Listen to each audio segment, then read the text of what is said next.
Hello everyone, this is G and I'm back with a new video. So I hope everybody is well. I actually came across this article a few minutes ago. I just finished reading it and I wanted to cover it on here because it asks an interesting question. Should classic rock songs be toppled like Confederate statues? Now while music is not something I often talk about on the channel, I am most assuredly a classic rock fan. I found I found rock and roll when I was very young, so I actually found rock and roll before I found religion. So I like to joke or halfway joke from time to time that I am a good Christian girl who has a love of the devil's music. So, given that she is talking about my favorite musical style, and I am familiar with many of the songs mentioned in here, I thought I'd cover this article. Now I'm going to jump a bit into the article. I'm not going to cover it from like pillar to post because the beginning part is about uh, the song American Pie and you know how the singer wasn't that great a guy. It doesn't really it tells you about like his story but doesn't really address the question here, right? So I'm gonna sort of dip into it, scroll down a bit and start from there. But if you want to read the whole thing, it'll be linked in the description as always. So let's get to it. And this is by Jennifer Finley Boylan. And to be fair, it is an opinion piece. So this is her opinion, and I'm going to give you my opinion on her opinion. So I'm going to start here, right? So this skips the first few paragraphs about the American Pie song and how the singer, let's say, was accused of being abusive toward his wife and things like that, right? But let's start here because this actually starts to address the actual question in the title of the article. It says the past several years have seen a reassessment of our country's many mythologies, from the legends of the generals of the Confederacy to the historical glossing over of slaveholding founding fathers. I don't see where either one of these were ever glossed over. What I do see is that people being needlessly offended over the Confederate flag, but okay. But as we take another look at the sins of our historical figures, yes, that is what history is about. Looking back at what people did and realizing what they did right and what they did terribly wrong. Awesome, you realize that, right? We've also had to take a hard look at our more immediate past and present.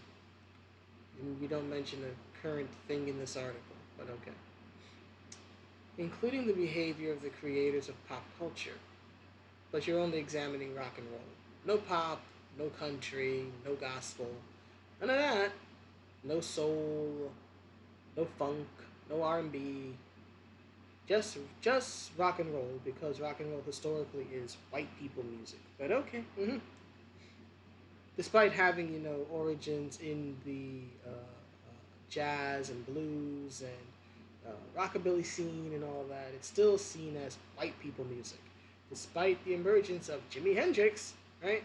And his legend, still only white people music. But continuing, right? It says here that including the behavior of the creators of pop culture. This reassessment extends now to the people who wrote some of our best beloved songs. But what to do with the art left behind? Like the Beatles song says, my dear, let it be.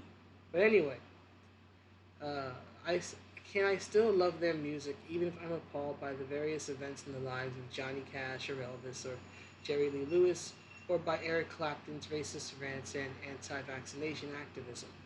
To my knowledge, Eric Clapton is against the mandates, and the racist rants were from the 70s, and it doesn't seem like it was a pattern he maintained. This may shock you, my dear, but people change. Right? And to answer the question of can you like the music but be appalled by what the actual people did, right? Yes. People like Elvis's music despite the fact that he cheated on his wife. I'm not saying cheating on his wife is a good thing, it wasn't.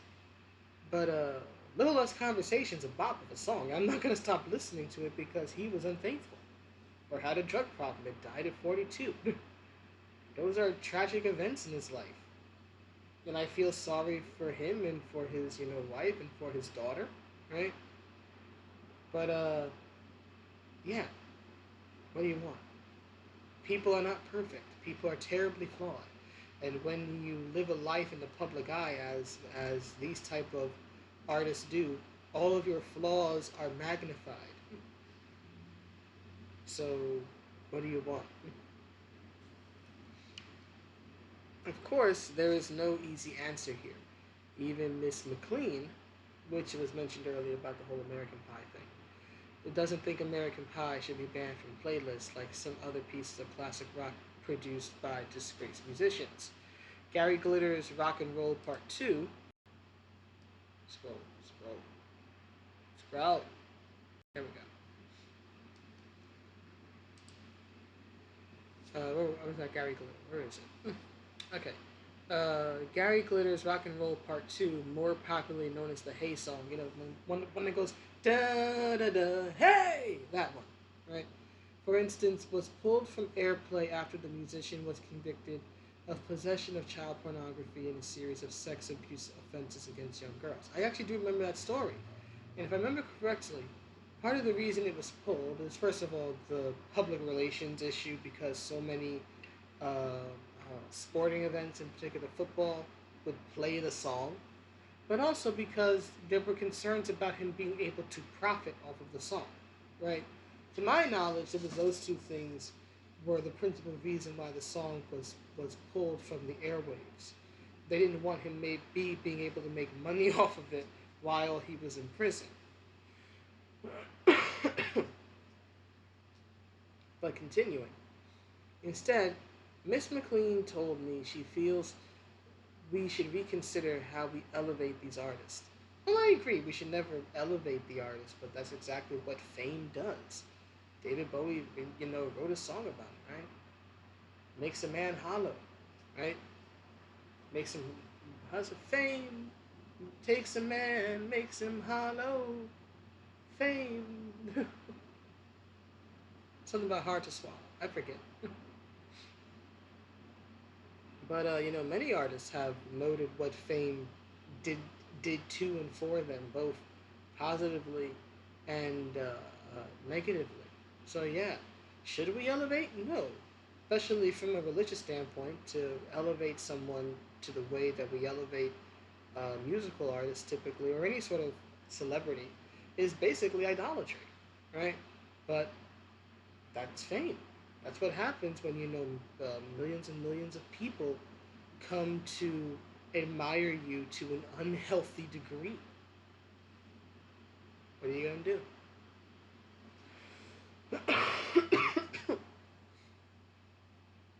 It's tarnished creators, she said, that we should not celebrate. I agree.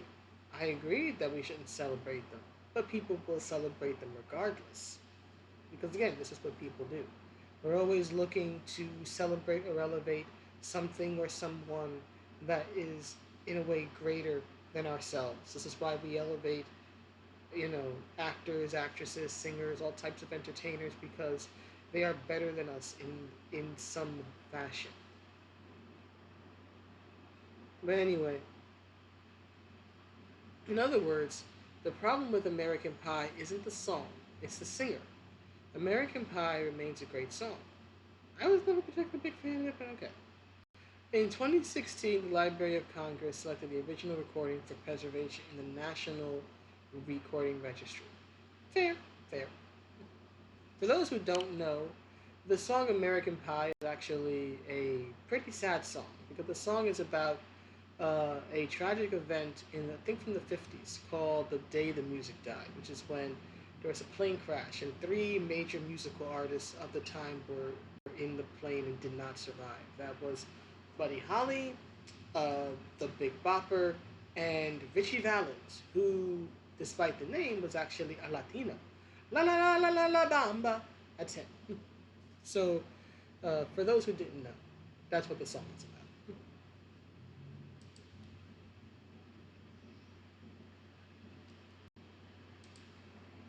Indeed, it would almost be easier if it were just a song. The Rolling Stones, so first we're talking about American artists, and now we're moving into one of Britain's most notorious rock bands, but okay. Right, the Rolling Stones quietly removed Brown Sugar from their current US tour set list. The track's racist lyrics, which refer to slave ships and rape, have been controversial since the song was first a hit in 1971, the same year as American Pie. But here's the thing, I'm not too familiar with the Stones. I know sacrilege, I've just never been a fan of the big British bands, at least those. Never been a big Beatles fan or a Rolling Stones fan. Yes, I know, sacrilege, get over it. Right? Though, I think the only song I really know well from the Stones is probably Painted Black, which is about depression after a lover's death. Right? But who am I to say, right, that the track's lyrics are racist if I'm not familiar with the song?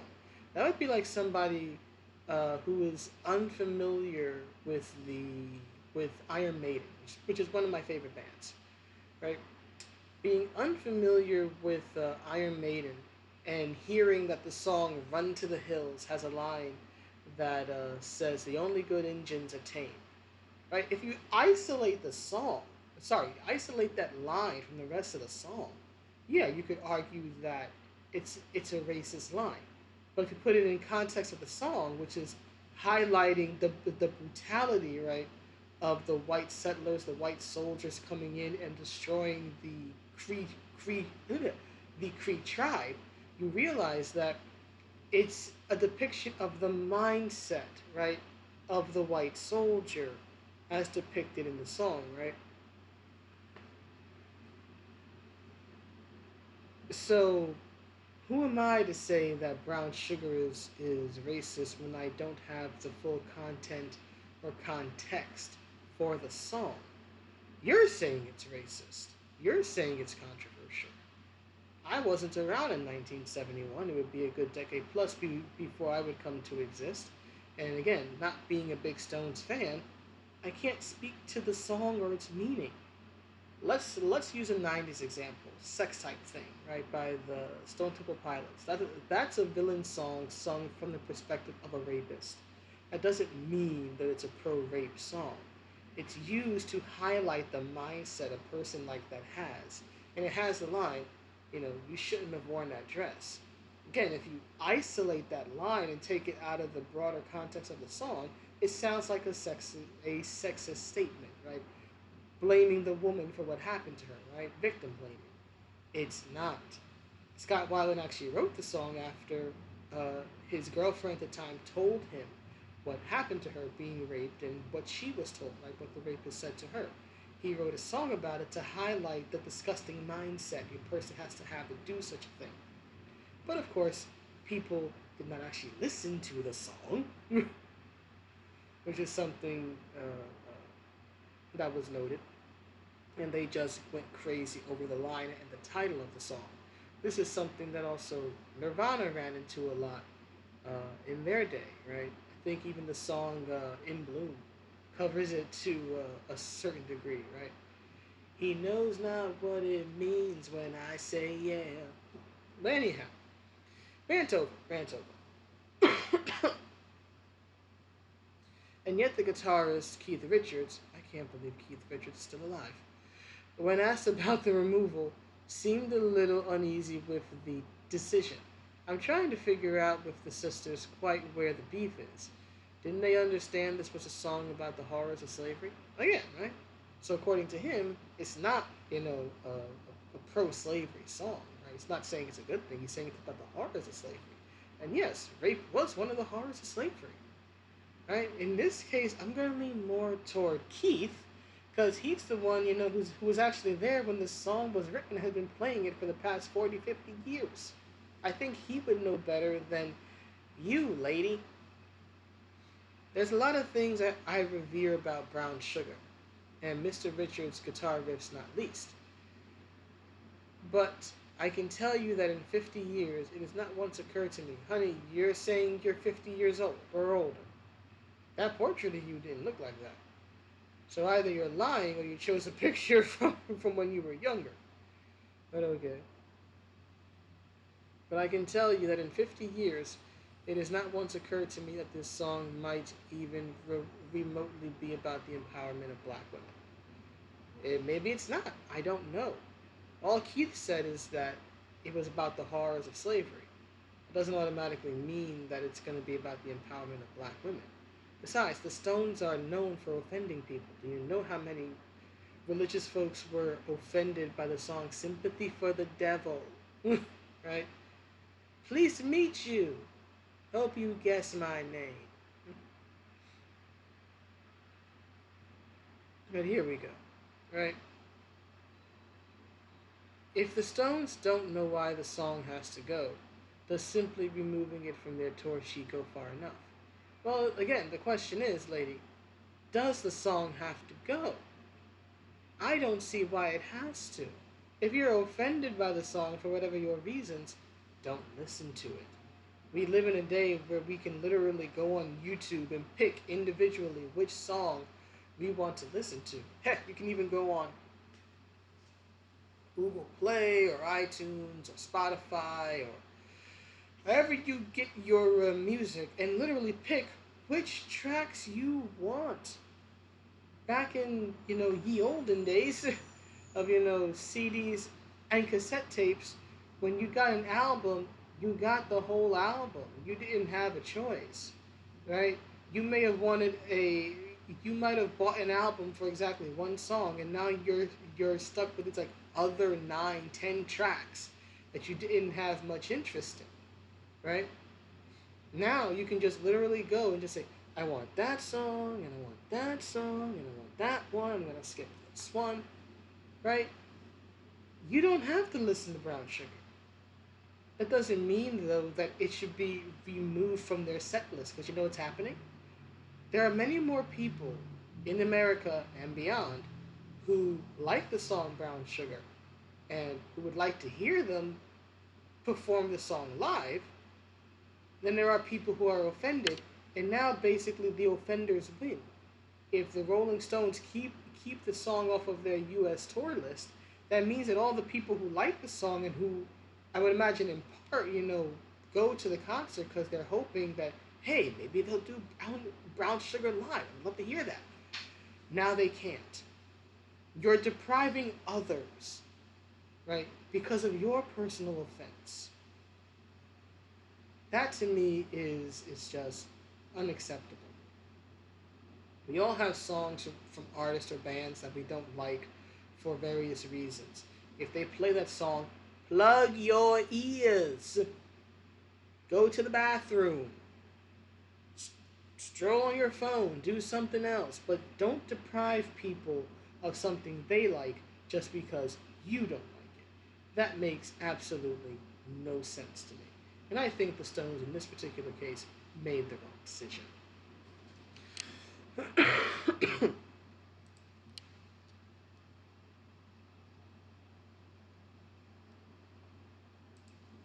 For a lot of baby boomers, that's ageist. It's painful to realize that some of the songs first lodged in our memories in adolescence really need a second look. Well, yeah, that happens all the time. It's called growing up. You hear something, or you see something, or you read something, you watch something as a kid, and then you go back to it because it made an impact on you as you grow up, and you begin to understand it and contextualize it in different ways. Welcome to growth and development. And it's hard to explain why younger versions of ourselves ever thought they were okay in the first place. Because we were young and we thought it was cool. Simple. It's like hairstyles or fashion.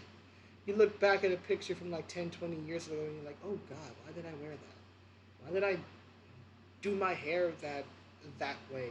Why did I wear that outfit? Because you didn't have, you know, 10 years experience, right? You couldn't see into the future. You were just living in the moment, and in the moment, that was what was considered cool. And now you're 10 years older, you have content and context, and you're able to look back and go, man, that was corny. Again, it's called growing up. It's growing up and then it's growing old. See the gray hairs. I want to live in a world. I want to live in a world where I can be moved by art and music and literature without having to come up with elaborate apologies for that work or its creators. Then the world you want to live in, my dear, is not the real world. I don't know which world you want. Maybe you want Earth 2 or 5 or 2000. I don't know, but that's not the real world. If you just look throughout history, and not just American history, but the history of any country, right? It's creative works. It's creative works. It's cultural works, right? It's going to be made by people who are not exactly saints, right?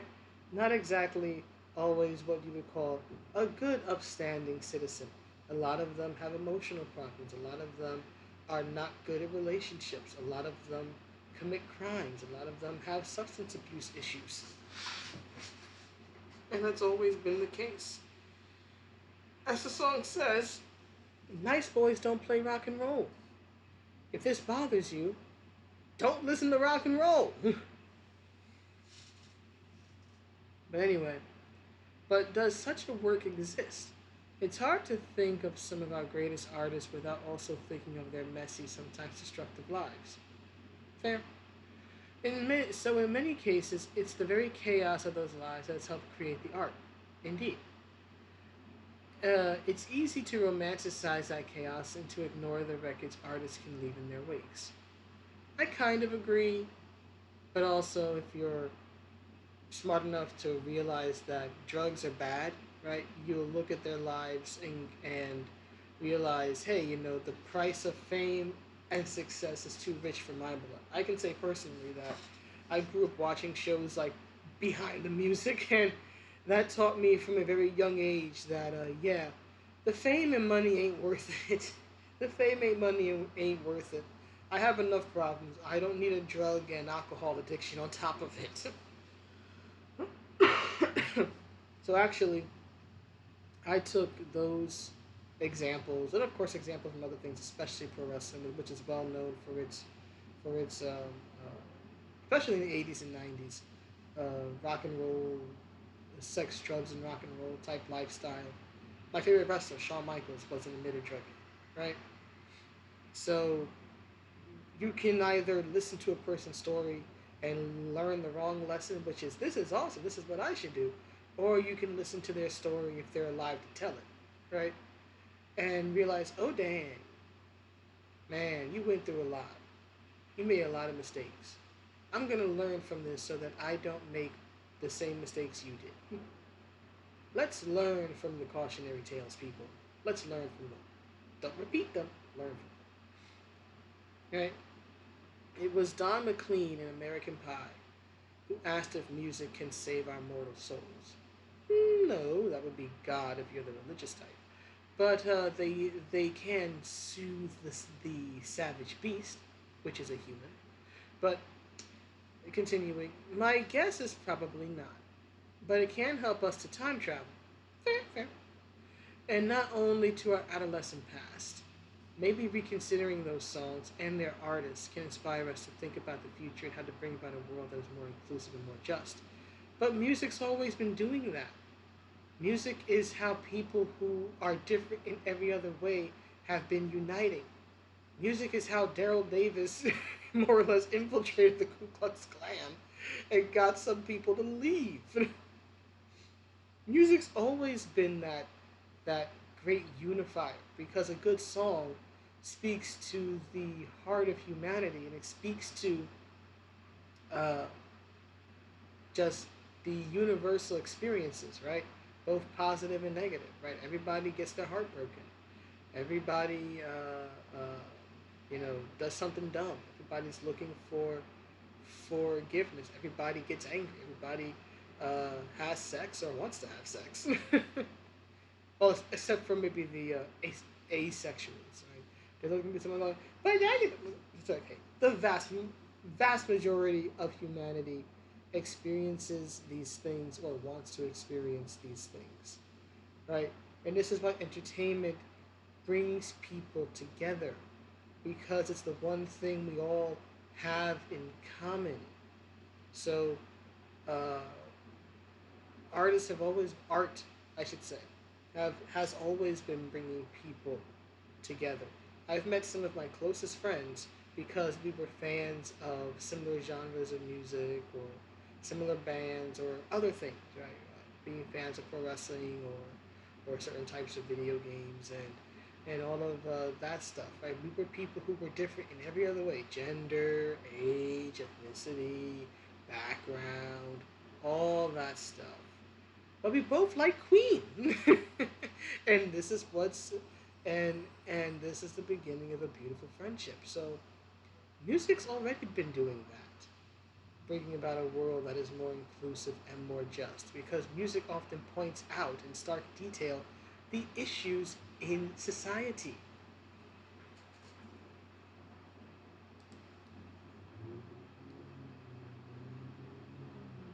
All right, so this seems to be it. So that's more or less the article sans the beginning part about American Pie.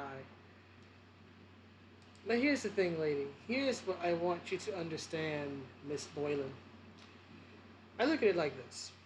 If you personally are offended by a artist's work or offended by the things that they do, or if the artist has since passed away, they did outside of their work, you as an individual have every right to say, I don't like this, I don't want to support this, right? I'm not going to listen to it, or I'm not going to buy it, or I'm not going to go to their concert or anything else. That's fine. That is fine. You, as an individual, especially as an adult, have the right to decide for yourself what you will and will not participate in. But you don't have the right to tell others what to do. And this is the issue I have, right? Because although it's not directly stated, right? The article is called, right? Should classic rock songs be toppled like Confederate statues? In other words, should classic rock songs that are now in the modern day deemed offensive for one reason or another be pulled down? Should they be removed? Right?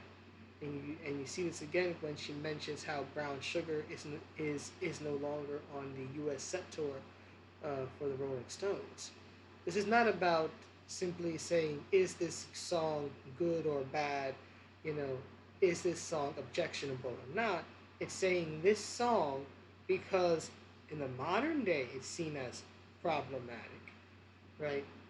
Should not be played. More or less, it should not exist and it should not be out there for other people to consume. And that is something that whether it is music or movies or pro wrestling or sports or whatever else, I am vehemently against. I'm an adult. I'm going to be 37 in January. I can decide for myself what I want to listen to, what I want to watch, what I want to bring into my mind via entertainment. I do not need at this age someone else making those decisions for me. Now, if you're a parent, I understand making those decisions for your kids to a degree. I get that. But if you're not a parent, then no, you don't have the right to decide for me if I get to listen to Brown Sugar, if I get to listen to sex type thing, if I get to listen to Janie's Got a Gun, if I get to listen to Stan by Eminem or Mockingbird by Eminem, if I get to listen to Sympathy for the Devil, or The Devil Went Down to Georgia, right? Or anything by Kiss, you don't get to tell me if I can listen to You're Crazy, or Mr. Brownstone, or You Could Be Mine, or pretty much anything from Guns N' Roses that is not a love song. You don't get to tell me that. If I want to listen to the Prodigies smack my bitch up, then that's what I'll do. If that is what so pleases me on that particular day. I will listen to whatever I want to listen to. Because, damn it, I've earned it. I'm old enough at this point to make these decisions for myself, and I don't need someone else making them for me.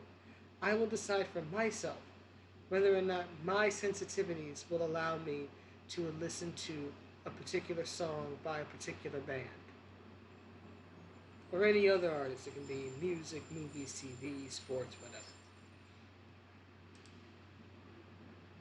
So, in closing, I'm going to finish this with a song, an old Guns N' Roses song. Used to love her.